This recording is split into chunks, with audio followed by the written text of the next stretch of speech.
성도 여러분 안녕하십니까? 2021년 11월 11일 목요 새벽 말씀 함께 나누겠습니다. 오늘 묵상할 하나님 말씀은 욥기 22장 1절에서 20절까지입니다. 오늘 본문은 대만 사람 엘리바스의 세 번째 말이 소개되고 있습니다. 본문을 통해서 하나님의 사랑이 성도에게 고난과 징계를 허락하신다는 사실과 큰 고난은 큰 죄 때문이라는 생각을 뽑아내어야 함에 대한 말씀 함께 나누겠습니다. 첫째로 하나님은 성도를 사랑하시기에 고난과 징계를 허락하신다는 것입니다. 본문 2절에 보시면 사람이 어찌 하나님께 유익하게 하겠느냐 지혜로운 자도 자기에게 유익할 따름이니라 라고 하였습니다. 욥의 말을 듣고 난 친구 엘리바스는 사람이 어찌 하나님께 유익하게 하겠느냐라고 하면서 인간의 선행과 노력이 하나님께 아무 유익이 없다라고 하였습니다. 또한 3절에 보시면 내가 의로운들 전능자에게 무슨 기쁨이 있겠으며 내 행위가 온전한들 그에게 무슨 이익이 되겠느냐라고 하였습니다. 인간이 아무리 의롭다고 한들 하나님께 아무 기쁨을 드리지 못하고 우리의 온전한 행위가 하나님께 아무 이익이 되지 않는다라는 말, 엘리바스가 이렇게 말하는 이유는 욥이 자신이 선을 행하며 의롭게 살았는데도 왜 고난을 받는가에 대한 항변에 대한 것을 반론하는 말입니다. 그런데 엘리바스의 말대로 정말로 사람이 하나님께 아무 이익도 드리지 못하고 또 사람의 의로운 삶이 하나님께 아무 기쁨도 유익도 주지 못하는 것일까? 네, 그렇지 않습니다. 성경은 하나님께서 그의 백성들로 인해 얼마나 기뻐하시는지를 여러 군데서 말씀하십니다. 스바냐 3장 17절에 보시면 그가 너로 말미암아 기쁨을 이기지 못하시며 너를 잠잠히 사랑하시며 너로 말미암아 즐거이 부르며 기뻐하시리라 하리라 라고 하였습니다. 여기 보시면 하나님은 그의 백성들로 말미암아 기쁨을 이기지 못하신다 하셨습니다. 또 말없이 잠잠히 사랑하시며 그 백성으로 말미암아 즐겁게 노래를 부르며 기뻐하신다 하셨습니다. 하나님이 그의 백성들 얼마나 사랑하시고 기뻐하십니까?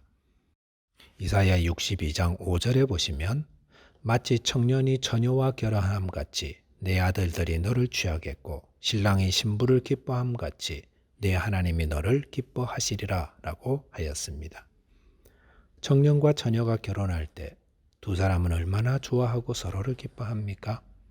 또한 신랑이 신부를 맞이할 때 그 가슴은 설레임으로 복받쳐 오르지 않습니까? 이것이 하나님이 그의 성도들을 대하실 때의 모습입니다. 이 하나님의 사랑을 아는 것이 우리 신앙생활에 얼마나 유익합니까? 연애하는 두 사람이 상대가 나를 뜨겁게 사랑하는 줄을 알고 있는 것과 그것을 알지 못하는 것과의 차이는 정말로 큽니다. 상대가 나를 사랑해서 내 목소리 듣는 것만으로도 너무 행복해하고 날 만나는 것을 최고의 기쁨으로 삼고 있다는 것을 아는 사람은 비록 상대가 잠시 동안 연락이 되지 않고 혹 오해할 일을 한다 할지라도 잘 기다릴 수 있습니다. 이유는 몰라도 불안해하지 않는다는 겁니다. 하지만 그런 사랑을 해보지 않고 모르는 사람은 어떨까요? 연락 조금만 되지 않아도 의심하고 조금만 오해하는 일에도 불안해하지 않겠습니까? 그런 의미에서 본문에 나오는 엘리바스는 하나님의 사랑을 모르는 자가 아닌가 생각됩니다. 그렇기 때문에 그는 사람이 어떤 일을 해도 하나님이 기뻐하지 않는다라고 오해하는 것입니다. 하나님은 어떤 분입니까? 하나님은 남녀가 뜨겁게 사랑하듯이 또 부모가 자녀를 끔찍히 아끼듯 그렇게 성도를 사랑하고 기뻐하십니다. 히브리서 12장 6절에서는 주께서 그 사랑하시는 자를 징계하시고 그가 받아들이시는 아들마다 채찍질하심이라 하셨으니라고 하였습니다. 여기서도 성도가 받는 징계의 이유를 사랑이라 하셨습니다. 사랑하니까 징계한다는 거지요. 우리가 이 사실을 꼭 기억해야겠습니다. 성도에게 임하는 고난과 징계는 하나님이 사랑하시기 때문이다라는 겁니다. 그래서 저희로 하여금 더 견고하게 하고 더 깊어지게 하고 더 성숙되고 더 나아지게 하려고 이를 허락하시는 것입니다. 저와 여러분께서 하나님의 사랑을 깨달아서 고난과 징계 때에도 인내하며 담대하며 잘 이겨나가게 되시기를 바라겠습니다. 두 번째는 큰 고난은 큰 죄라는 생각을 뽑아내어야 한다는 것입니다. 5절 보니까 네 악이 크지 아니하냐 내 죄악이 끝이 없느니라 라고 하였습니다. 엘리바스는 욥의 악이 크고 죄악이 끝이 없다고 하였습니다.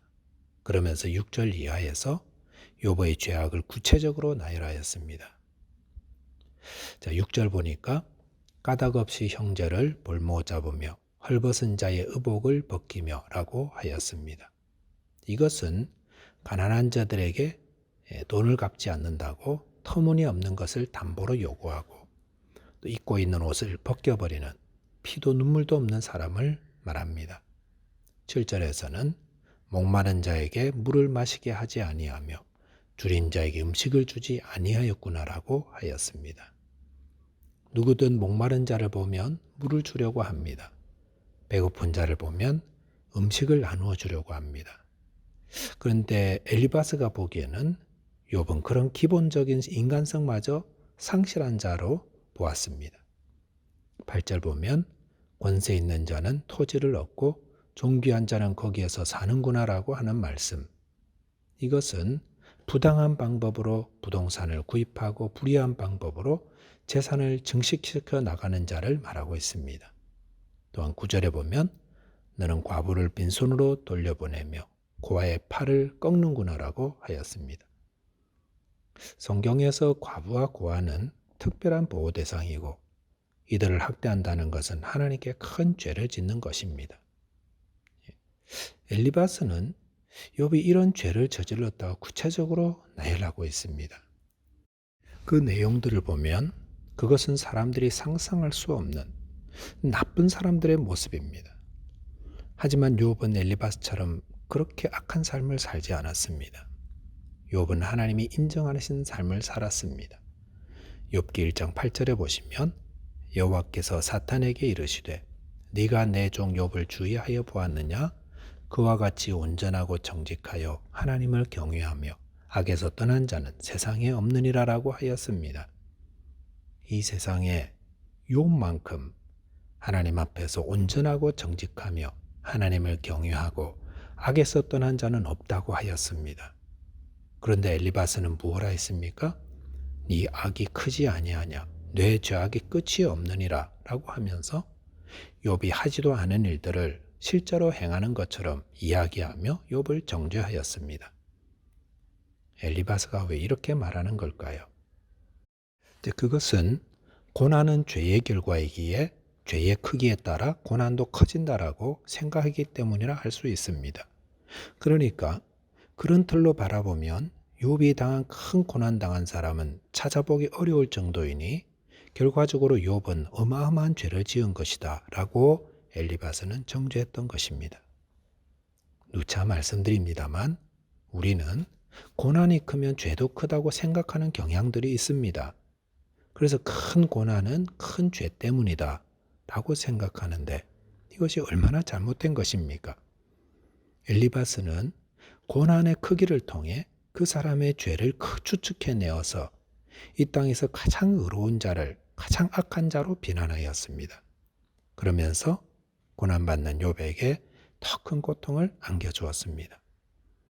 우리의 생각 속에 엘리바스와 같은 마음, 즉 큰 고난 당하는 자는 큰 죄를 저질렀을 것이라는 생각을 그 생각 품고 있는 이상 우리도 엘리바스와 같은 큰 잘못을 저지를 수 있습니다.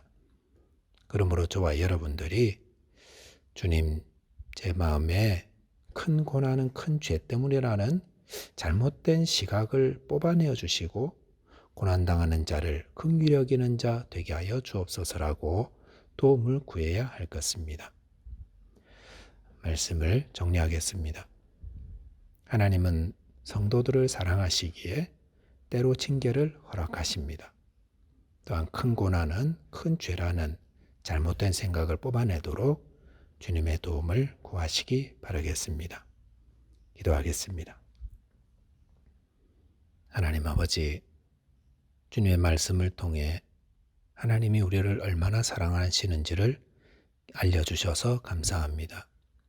그리고 저희를 징계하심이 저희를 사랑하시기 때문임을 알게 하여 주옵소서. 또한 큰 고난이 큰 죄 때문이라는 그릇된 생각을 뽑아내어 주시고 고난당하는 자를 긍휼히 여기며 위로하는 자 되게 하여 주옵소서. 우리 주 예수 그리스도 이름 의지하여 기도하옵나이다. 아멘. 오늘도 주 안에서 승리하는 하루 되시기 바라겠습니다. 감사합니다.